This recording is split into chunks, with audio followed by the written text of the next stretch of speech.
Alors qu'il était au sommet du tennis mondial, Björn Borg a décidé de prendre sa retraite à seulement 26 ans. Savez-vous pourquoi ? Bienvenue dans Tu veux une médaille ? Les réponses aux questions de sport que vous ne vous posez pas encore. 11 titres en Grand Chelem, 6 à Roland-Garros, 5 à Wimbledon. Björn Borg a marqué l'histoire du tennis. Surnommé Iceborg, ce joueur suédois est l'un des plus grands de tous les temps.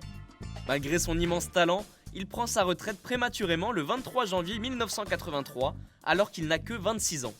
C'est un tremblement de terre dans le monde du tennis, et même en dehors. En réalité, le champion a pris sa décision 1 an et demi plus tôt, juste après une défaite en finale de l'US Open face à John McEnroe. En interview, Björn Borg explique les raisons qui l'ont poussé à arrêter sa carrière.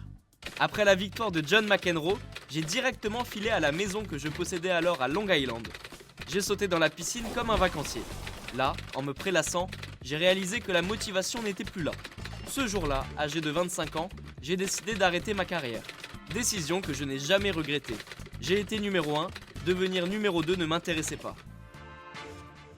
Une déclaration qui met en lumière l'épuisement mental du champion. Il faut dire que le Suédois a commencé sa carrière très jeune.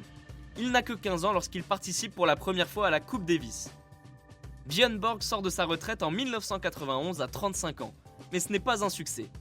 Le Suédois joue des rencontres avec moins de pression, très attaché à sa raquette en bois, il ne pourra malheureusement pas rivaliser avec les raquettes modernes de ses adversaires. Et bien voilà, vous savez maintenant pourquoi Björn Borg a pris sa retraite prématurément.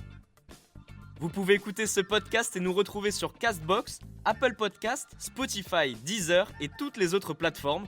Je vous retrouve rapidement pour une prochaine question de sport dans Tu veux une médaille. À très vite.